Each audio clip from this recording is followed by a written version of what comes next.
তো কি খবর সবার, চলে আসলাম একটা নতুন ভিডিও নিয়ে, বলা যেতে পারে একটা নতুন আপডেট নিয়ে। যে আপডেটটা শুনলে স্পেশালি আমার মনে হয় শাকিব খানের ভক্তরা কিন্তু রীতিমতো আনন্দিত উচ্ছ্বাসিত হয়ে পড়বে। না, এটা কিন্তু তুফান রিলেটেড কোনো আপডেট না, এটা কিন্তু শাকিব খানের আরেকটা মুভি যেটা অলরেডি রিলিজ হয়ে গেছে সেটাই কিন্তু একটা আপডেট নিয়ে এসেছি এই ভিডিওতে। ভিডিওটা কিন্তু অবশ্যই তোমরা শেষ অবধি দেখবে, বাট তার আগে তোমরা যদি নতুন হয়ে থাকো চ্যানেলটা সাবস্ক্রাইব করে দিও, যাতে এরকম রিভিউ রিয়াকশনস অনেক রকম আপডেটস তোমরা চ্যানেলটার মধ্যে পেয়ে থাকবে, এবং নোটিফিকেশন বেলটা কিন্তু অল করে দিও, যাতে প্রত্যেকটা ভিডিও আসলে তোমরা নোটিফিকেশন পেয়ে যাবে। তো এই ভিডিওটার মধ্যে কথা বলবো হচ্ছে শাকিব খানের যে লাস্ট সিনেমাটা রিলিজ হয়েছিল রাজকুমার, সেটার কিন্তু একটা অথেন্টিক অফিসিয়াল আপডেট দিচ্ছি। হ্যাঁ, সেটাই কিন্তু একটা উঠে এসছে। তো লাস্ট ঈদে রাজকুমার রিলিজ হওয়ার পর কিন্তু রাজকুমার মোটামুটি বেশ ভালো ব্যবসা করেছিল। এবার ফিল্মটা ব্লকবাস্টার হয়েছে না শুধু হিটে গিয়ে আটকেছে সেই এক্স্যাক্ট তথ্য আমার কাছে নেই, বাট হিট হয়তো হয়ে গেছে ফিল্মটা, মানে রিকভার হয়তো বাজেটটা করে নিয়েছে। তো এবার ব্যাপার হচ্ছে রাজকুমারের ওটিটি রিলিজ নিয়ে।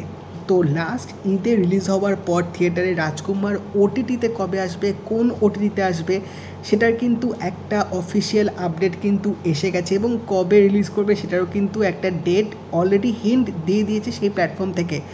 তো প্রিয়তমা যে মুভিটা ছিল সেটা কিন্তু রিলিজ হয়েছিল বায়োস্কোপ অ্যাপে, বাট বায়োস্কোপে কিন্তু এবার রাজকুমার আসছে না, রাজকুমার কিন্তু আসছে বঙ্গ বিডি ওটিটি প্ল্যাটফর্ম আছে, সেখানে কিন্তু রাজকুমার রিলিজ হতে চলেছে। হ্যাঁ, এটা কিন্তু অফিসিয়াল আপডেট।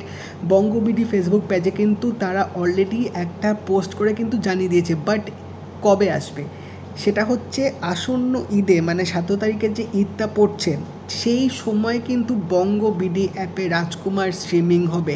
এবার এটা 17 তারিখের আগের শুক্রবার রিলিজ হবে ওটিটিতে, না 17 তারিখে রিলিজ হবে সেটা এক্স্যাক্ট ডেট এখনো অবধি আসেনি, বাট যেহেতু তারা পোস্টের মধ্যে ঈদ মেনশন করেছে, তো আমি ধরে রাখছি যে আইদার 17 আগে যে শুক্রবারটা পড়ছে সেই শুক্রবারে আসবে, বা হয়তো একদম 17 তারিখে রিলিজ হবে। তো এটা কিন্তু বিশাল বড় একটা ব্যাপার, কারণ বলা যেতে পারে যে খুব বেশি মাস হয়নি যে রাজকুমার থিয়েটারে রিলিজ হয়েছে। তো এত তাড়াতাড়ি যে ওটিটি প্ল্যাটফর্মে চলে আসবে সেটা কিন্তু বাংলাদেশ ফিল্ম ইন্ডাস্ট্রির জন্য একটা খুব ভালো খবর, যে ফিল্মগুলো এবার তাড়াতাড়ি ওটিটিতে আসা শুরু করেছে। তো সেই সূত্রপাতে এবার কিন্তু শাকিব খানের দুটো ফিল্ম ঈদে আসছে বলা যেতে পারে। তুফান তো অলরেডি থিয়েটারে রিলিজ হবে, তার সাথে কিন্তু ওটিটিতে রাজকুমার আসছে। তো তার ফ্যান্সদের কাছে গিয়ে কিন্তু এটা একটা ডাবল ট্রিট, ডাবল সেলিব্রেশন ঈদে, পুরো শাকিবময়, শাকিব খানের একদম জমজমাট দুটো ছবি বলা যেতে পারে হচ্ছে। তো আমি তো এখান থেকে কীভাবে দেখবো আমি জানি না, যদি দেখার চেষ্টা করব, যদি হয় সেইভাবে দেখার তো ইচ্ছা আছে, সেরকম পসিবল হলে দেখে আমি রিভিউ করার চেষ্টা করব। বাট তোমরা জানিও তোমরা কতটা এক্সাইটেড আছো এই নিউজটা শুনে, এবং কারা কারা আবার তোমরা ওটিটিতে গিয়ে রাজকুমার দেবে সেটা আমাকে কমেন্ট সেকশনে জানিও।